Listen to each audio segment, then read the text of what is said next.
Hey guys and welcome back to best car picks. നമ്മൾ ഒട്ടുമിക്ക എല്ലാ വണ്ടികളുടെയും സെയിൽസിൻ്റെ വീഡിയോ ചെയ്യുന്നതാണ്. ടോപ്പ് 10 വണ്ടികളായിക്കോട്ടെ, ടോപ്പ് 10 SUVs ആയിക്കോട്ടെ, ടോപ്പ് 14 ഏറ്റവും കൂടുതൽ വണ്ടികൾ വെക്കുന്ന കമ്പനികൾ നമ്മൾ ചെയ്തിട്ടുണ്ട്. എന്തായാലും ഇന്നത്തെ വീഡിയോയിലൂടെ നമ്മൾ നോക്കാൻ പോകുന്നത് ഏറ്റവും കൂടുതൽ ഇലക്ട്രിക് വണ്ടികൾ വിറ്റ കമ്പനികളെ പറ്റിയാണ്.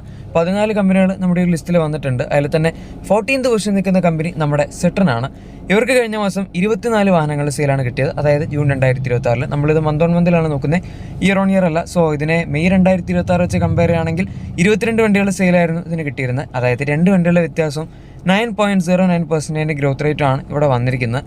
അങ്ങനെ വലിയ ഗ്രോത്ത് ഒന്നും ഇല്ല. ഈ ലിസ്റ്റിൽ രണ്ടാമതായി ഏറ്റവും കുറവ് ഗ്രോത്ത് പെർസെൻറ്റേജ് വന്നിരിക്കുന്ന വണ്ടിയും സിട്രൺ ആണ്. പക്ഷേ രസം എന്താണെന്ന് വെച്ചാൽ 14 കമ്പനികളുള്ളതിൽ ആകപ്പാടെ ഒറ്റ കമ്പനിക്ക് മാത്രമേ ഡി ഗ്രോത്ത് ഉള്ളൂ, ബാക്കി എല്ലാം ഗ്രോത്ത് ആണ്. സോ ചെറിയ ഗ്രോത്ത് ആണെങ്കിൽ വലിയ കുഴപ്പമില്ല. പക്ഷേ 24 എന്ന് പറയുന്ന സെയിലൊക്കെ വളരെ മോശമാണ്.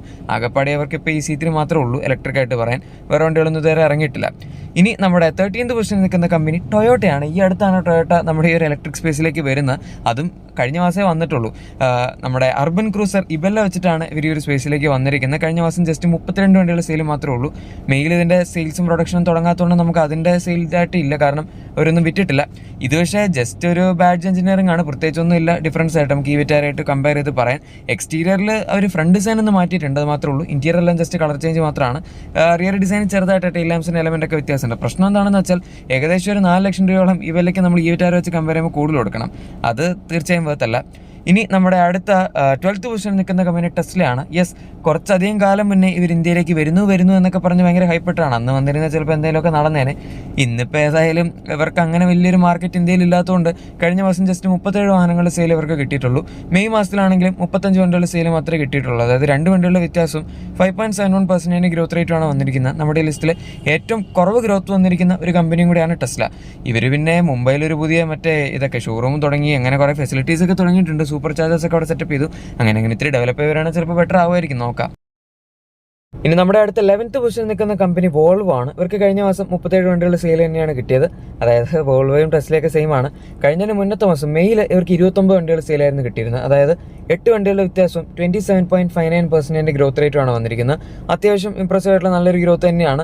ഭയങ്കര ഇതായിട്ടൊന്നും ഈ ലിസ്റ്റിൽ പറയാനില്ല. പക്ഷെ എന്നാൽ പോലും വോൾവോയ്ക്ക് പണ്ട് കുറച്ചധികം ഇലക്ട്രിക് വണ്ടിയിലുണ്ടായിരുന്നു. XC40 റീചാർജ് ഉണ്ടായിരുന്നു, C40 റീചാർജ് ഉണ്ടായിരുന്നു. ഇപ്പോൾ അതൊക്കെ മറ്റേ EC40 റീചാർജ്, C40 അങ്ങനെയൊക്കെ പേരിലൊക്കെയാണ് വരുന്നത്. പിന്നെ ഒരു EX30 ഉണ്ട്. അങ്ങനെ അത്യാവശ്യം വണ്ടികളുണ്ട്, നല്ല വണ്ടികളാണ്. EX30 ഒഴികെ ബാക്കിയെല്ലാം എനിക്ക് ഇഷ്ടമായിരുന്നു. ഇപ്പോൾ പക്ഷേ മറ്റതിൻ്റെ ആ ഒരു ഇതങ്ങ് പോയി. ഏതായാലും നമ്മുടെ അടുത്ത 10th പൊസിഷനിൽ നിൽക്കുന്ന കമ്പനി മെർസിഡീസ് ആണ്. ഇവർക്ക് കഴിഞ്ഞ മാസം 234 വാഹനങ്ങൾ സെയിലാണ് കിട്ടിയത്.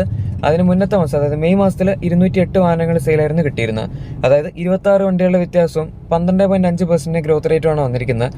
അങ്ങനെ ഭയങ്കര വലിയ ഗ്രോത്ത് ആയിട്ടൊന്നും പറയാനില്ല, അങ്ങനെ വലിയ കാര്യമായിട്ട് സെയിലും പറയാനില്ല. മെർസിഡീസ് അവരുടെ EQ ലൈനപ്പിലുള്ള വണ്ടികളെല്ലാം പതുക്കെ ചവിട്ടിയിട്ട് അവരുടെ അതായത് ഉള്ള സീരീസിൽ തന്നെ ഇലക്ട്രിക് വണ്ടികളാണ് ഇപ്പോൾ പുതിയൊരു ഇതായിട്ട് ലോഞ്ച് ചെയ്യുന്നത്. അതിൻ്റെ ഭാഗമായിട്ടാണ് നമുക്ക് CLA EV വന്നത്. അതിൻ്റെ സെയിൽ മാത്രമേ ഇപ്പം മെയിനായിട്ടുള്ളതെന്ന് തോന്നുന്നു. അതാണ് ഏറ്റവും അഫോർഡബിൾ ആയിട്ട് നമുക്ക് ഇപ്പോൾ വാങ്ങാൻ പറ്റുന്ന മെർസിഡീസിൻ്റെ ഇലക്ട്രിക്. ഇനി നമ്മുടെ അടുത്ത 9th പൊസിഷനിൽ നിൽക്കുന്ന കമ്പനി ഹ്യുണ്ടായി ആണ്. ഇവർക്ക് കഴിഞ്ഞ മാസം 352 വാഹനങ്ങളുടെ സെയിലാണ് കിട്ടിയത്. കഴിഞ്ഞതിന് മുന്നത്തെ മാസം അതായത് മെയ്യിൽ 460 വാഹനങ്ങളുടെ സെയിലായിരുന്നു കിട്ടിയിരുന്നത്. എന്ന് വെച്ചാൽ 108 വാഹനങ്ങളുടെ വ്യത്യാസവും 23.48% ഡീഗ്രോത്തും വന്നിട്ടുണ്ട്. ഈ ലിസ്റ്റിൽ ആകെപ്പാടെ ഡീഗ്രോത്ത് ഉള്ള ഒരു കമ്പനി നമ്മുടെ ഹ്യുണ്ടായി ആണ്. ആൻഡ് ഇവരെ സംബന്ധിച്ചിടത്തോളം ഒരുപാട് ഇലക്ട്രിക് വണ്ടികളില്ല. ക്രെറ്റ ഇലക്ട്രിക് ഉണ്ട്. ക്രെറ്റ എന്ന് പറയുമ്പോൾ ഒരു മെയിൻ സ്ട്രീം വണ്ടിയാണ്. അതിൻ്റെ ഇലക്ട്രിക് ഇറക്കി ഇപ്പോൾ യൂഷ്വലി അത്യാവശ്യം നല്ല സെയിൽ വരേണ്ടതായിരുന്നു. പക്ഷേ എന്തോ അത്ര അങ്ങോട്ട് ക്ലിക്കായില്ല. പിന്നെയുള്ളത് ഐണിക് 5 ഒക്കെയാണ്. പക്ഷേ അതും അങ്ങനെ ഭയങ്കര ഗംഭീര സെയിലല്ല എന്ന് പറയേണ്ടി വരും. പക്ഷെ എന്തായാലും വലിയ കുഴപ്പമില്ല, ഒരു ആവറേജ് സെയിലാണ് കഴിഞ്ഞ മാസം കിട്ടിയിരിക്കുന്നത്. ഇനി നമ്മുടെ അടുത്ത 8th പൊസിഷനിൽ നിൽക്കുന്ന കമ്പനി ഹ്യുണ്ടായുടെ തന്നെ സ്വന്തം സഹോദരനായ നമ്മുടെ കിയ ആണ്. ഇതിന് കഴിഞ്ഞ മാസം 449 വണ്ടികളുടെ സെയിലാണ് വന്നിരിക്കുന്നത്. കഴിഞ്ഞതിന് മുന്നത്തെ മാസം മെയിൽ 349 വണ്ടികളുടെ സെയിലായിരുന്നു വന്നത്. കറക്റ്റ് 100 വണ്ടികളുടെ വ്യത്യാസമാണ്. 28.65% ഗ്രോത്ത് റേറ്റ് ഉണ്ട്. നമ്മുടെ ഈ ലിസ്റ്റിൽ രണ്ടാമതായി ഏറ്റവും കൂടുതൽ ഗ്രോത്ത് പെർസെൻറ്റേജ് വന്നിരിക്കുന്ന ഒരു കമ്പനിയും കൂടിയാണ് കിയ. ഇവർക്കും പറഞ്ഞു വരുമ്പോൾ അങ്ങനെ ഒരുപാട് ഇലക്ട്രിക് വണ്ടികളൊന്നും ഇല്ല. EV6 ഉണ്ട്, നമ്മുടെ EV9 ഉണ്ട്. ഇത് രണ്ടും കുറച്ച് ഫ്ലാഗ്ഷിപ്പ് ആയിട്ട് വരും. പിന്നെയുള്ള നമ്മുടെ ക്ലാവിസ് EV ആണ്. ക്ലാവിസ് EVക്ക് തന്നെയാണ് ഡെഫിനറ്റ്ലി കൂടുതൽ ഏറ്റവും സെയിൽ ഉള്ളത്. ഇനിയിപ്പോൾ സിറോ CV ഒക്കെ അധികം വൈകാതെ വരുന്നുണ്ട്. എനിവേ നമ്മുടെ അടുത്ത 7th പൊസിഷനിൽ നിൽക്കുന്ന കമ്പനി BMW ആണ്. വോൾവോ, മെർസിഡീസ് ഇതൊക്കെ കഴിഞ്ഞെങ്കിലും ഇതിൻ്റെയൊക്കെ മുകളിൽ ഇപ്പോൾ BMWന് സെയിൽ ഉണ്ട്. കാരണം iX1 അത്യാവശ്യം കുറഞ്ഞ പ്രൈസിൽ അവർ ഇറക്കുന്ന ഒരു ഇലക്ട്രിക് വാഹനമാണ്. ഇൻഫാക്ട് BMWന് തന്നെ എനിക്ക് തോന്നുന്നു 2 സീരീസ് അതൊക്കെയാണ് ഇപ്പോൾ ഏറ്റവും അഫോർഡബിൾ ആയിട്ട് വാങ്ങാൻ പറ്റുന്നത്. പക്ഷേ iX1 ആണ് ഇലക്ട്രിക് ഉള്ളത്. അതിന് നല്ല സെയിലുണ്ട്. കഴിഞ്ഞ മാസം 497 വണ്ടികളുടെ ടോട്ടൽ സെയിൽ കിട്ടിയിട്ടുണ്ട്. മെയ് മാസത്തിലാണെങ്കിലും വലിയ കുഴപ്പമില്ല, 352 വണ്ടികളുടെ സെയിൽ ഉണ്ടായിരുന്നു. 145 വാഹനങ്ങളുടെ വ്യത്യാസം 41.19% ഗ്രോത്ത് റേറ്റ് ഉണ്ട്. ഈ ലിസ്റ്റിൽ ഏറ്റവും കൂടുതൽ മന്ത് ഓൺ മന്തിൽ സെയിൽ വന്നിരിക്കുന്നതും നമ്മുടെ BMW തന്നെയാണ്. ഇനി അടുത്ത 6th പൊസിഷനിൽ നിൽക്കുന്ന കമ്പനി നമ്മുടെ BYD ആണ്. ഇതിന് കഴിഞ്ഞ മാസം 873 വാഹനങ്ങൾ സെയിലാണ് കിട്ടിയത്.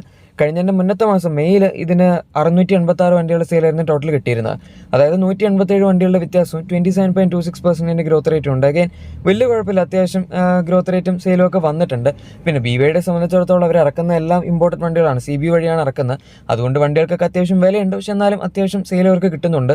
നമ്മുടെ BMW-നേക്കാളൊക്കെ മുകളിലാണ് നിൽക്കുന്നത്. iX1 ഒക്കെ അവർ ഇവിടെ അസംബിൾ ചെയ്താണ് ഇറക്കുന്നത്. BMW ചില ഇലക്ട്രിക് വാഹനങ്ങളൊക്കെ അസംബിൾ ചെയ്യുന്നുണ്ടായിരുന്നു. സോ അത് വെച്ച് നോക്കുമ്പോൾ BYD കുറച്ചും ബെറ്ററാണ്, ഇമ്പോർട്ട് ചെയ്തിട്ടും ഇത്രയും സെയിൽ ഉണ്ടല്ലോ. ഇനി നമ്മുടെ അടുത്ത 5th പൊസിഷനിൽ നിൽക്കുന്ന കമ്പനി ഇപ്പോഴത്തെ താഴെയുള്ള കമ്പനിയേക്കാളൊക്കെ ലേറ്റ് ആയിട്ട് വന്നിരിക്കുന്ന വിൻഫാസ്റ്റ് ആണ്.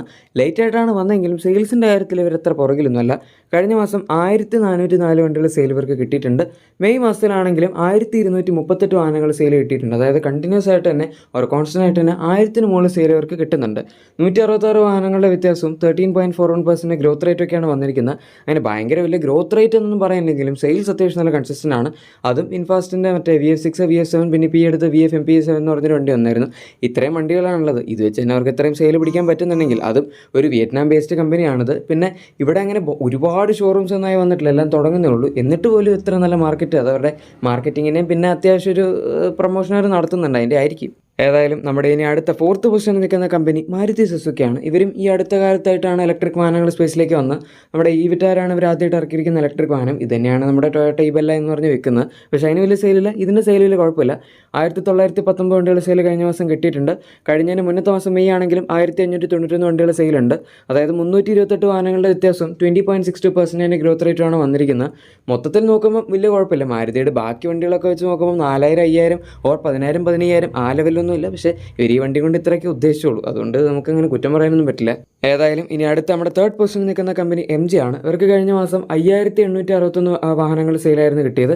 കഴിഞ്ഞതിന് മുന്നത്തെ മാസം മെയ്യിൽ 4984 വണ്ടികൾ സെയിലാണ് കിട്ടിയത്. അതായത് 877 വാഹനങ്ങളുടെ വ്യത്യാസവും 17.6% ഗ്രോത്ത് റേറ്റും വന്നിട്ടുണ്ട്. അഗൈൻ അത്യാവശ്യം നല്ലതാണ്. ഇവർക്ക് ഇപ്പോഴും ഇൻസറീവി തന്നെയാണ് അത്യാവശ്യം കൂടുതൽ സെയിലുള്ളത്. പക്ഷേ M9, സൈബർ സ്റ്റാർ, പിന്നെ അതല്ലാതെ നമ്മുടെ മറ്റേ ZS EV, കോമറ്റ് കുറേ വണ്ടികളുണ്ട്. ഇനി കുറച്ചധികം വണ്ടികൾ വരാനും ഉണ്ട്. ഇനി അടുത്ത 2nd പൊസിഷനിൽ നിൽക്കുന്ന കമ്പനി നമ്മുടെ മഹീന്ദ്ര ആണ്. മഹീന്ദ്രയുടെ കേസ് പിന്നെ അറിയില്ല, എല്ലാ അത്യാവശ്യം പ്രീമിയം റേഞ്ചിലുള്ള EVs ആണ്. VE6 ഉണ്ട്, XEV9 ഉണ്ട്, XEV9 ഉണ്ട്. ഇനിയിപ്പോൾ കുറച്ച് പുതിയ വണ്ടികൾ വരാനുണ്ട്. ഏതായാലും അതല്ലാതെ ചെറിയ നമ്മുടെ 3XO EV ഒക്കെ ഉണ്ട്. എനിവേ കഴിഞ്ഞ മാസം 7766 വണ്ടികളുടെ സെയിലാണ് കിട്ടിയിരിക്കുന്നത്. മെയ് മാസത്തിൽ 6210 വണ്ടികളുടെ സെയിലാണ് കിട്ടിയിരുന്നത്. 1556 വണ്ടികളുടെ വ്യത്യാസം 25.06% ഗ്രോത്ത് റേറ്റ് ഉണ്ട്. അത്യാവശ്യം നല്ല ഗ്രോത്ത് ഉണ്ട്. മൊത്തത്തിൽ നമ്മൾ സെയിൽ എടുക്കുകയാണെങ്കിലും ഒരു രീതിയിലും കുറ്റം പറയാൻ പറ്റില്ല. പിന്നെ നമ്പർ 1 ഏതാണെന്നുള്ളത് നിങ്ങൾക്ക് എന്തായാലും അറിയായിരിക്കും, നമ്മുടെ ടാറ്റ മോട്ടോഴ്സ് തന്നെയാണ്. ടാറ്റയെ സംബന്ധിച്ചിടത്തോളം ഇവർ കുറച്ചും കൂടെ എൻട്രി ലെവൽ വണ്ടികളും, അതായത് ടിയാഗോ EV ഉണ്ട്, പഞ്ച് EV ഉണ്ട്, നെക്സോൺ EV ഉണ്ട്. അതിൻ്റെ മുകളിലാണ് curve EV, Sierra EV, Harrier EV അങ്ങനെ വരുന്നത്. അതായത് താഴെ നിന്ന് മുകളിലേക്കുള്ള എല്ലാ സെഗ്മെൻറ്റും ഉണ്ട്. കൂടുതലും അവർ താഴെയുള്ള വണ്ടികളാണ് വിൽക്കാറുള്ളത്. മഹീന്ദ്രയുടെ കേസ് അങ്ങനെയല്ല, എല്ലാം പ്രീമിയം EVs ആയിട്ടും അത്രയും സെയിൽ വരുമ്പോൾ അവർക്ക് പ്രോഫിറ്റ് കൂടുതലായിരിക്കും. ടാറ്റയെ സംബന്ധിച്ചിടത്തോളം അത്രയും പ്രോഫിറ്റ് ഉണ്ടാവണമെന്നില്ല. എന്തായാലും കഴിഞ്ഞ മാസം 12187 വണ്ടികളുടെ സെയിൽ വന്നിട്ടുണ്ട്. അതായത് മഹീന്ദ്ര വെച്ച് കമ്പയർ ചെയ്യുമ്പോൾ ഓൾമോസ്റ്റ് 5000 വണ്ടികളുടെ അടുത്ത് വ്യത്യാസമുണ്ട്. കഴിഞ്ഞതിന് മുന്നത്തെ മാസം 10340 വണ്ടികളുടെ സെയിലാണ് കിട്ടിയത്. 1847 വാഹനങ്ങളുടെ വ്യത്യാസവും 17.86% ഗ്രോത്ത് റേറ്റുമാണ് വന്നിരിക്കുന്നത്. എന്തായാലും ടാറ്റ ഇലക്ട്രിക് വാഹനങ്ങൾ സ്പേസിൽ എപ്പോഴും നന്നായിട്ട് തന്നെ പോകുന്നുണ്ട്. എനിവേ ഗൈസ്, നിങ്ങൾക്ക് എന്താണ് ഈ സെയിൽസിനെ പറ്റിയുള്ള അഭിപ്രായം എന്താണ് കമൻസിൽ പറഞ്ഞേക്കാം. പിന്നെ നിങ്ങളുടെ എക്സിസ്റ്റിംഗ് വാഹനത്തിന് എന്തെങ്കിലും ആക്സസറീസ് ക്ലീൻ പ്രൊഡക്ട്സ് ഒക്കെ ആണെങ്കിൽ നമ്മുടെ ഡിസ്ക്രിപ്ഷൻ അല്ലെങ്കിൽ പ്രൊഡക്ട്സ് ഉറപ്പായിട്ടും ചെക്കൗട്ട് ചെയ്യാൻ മറക്കണ്ട. വീഡിയോ ഇഷ്ടപ്പെട്ടെങ്കിൽ തീർച്ചയായും ലൈക്കും സബ്സ്ക്രൈബ് ഷെയർ ഒക്കെ ചെയ്യാൻ നമ്മൾ സപ്പോർട്ടും കൂടെ ചെയ്തേക്കാം. നമുക്ക് മറ്റൊരു വീഡിയോയിൽ കാണാം. അതുവരെ thank you for watching my video and good bye.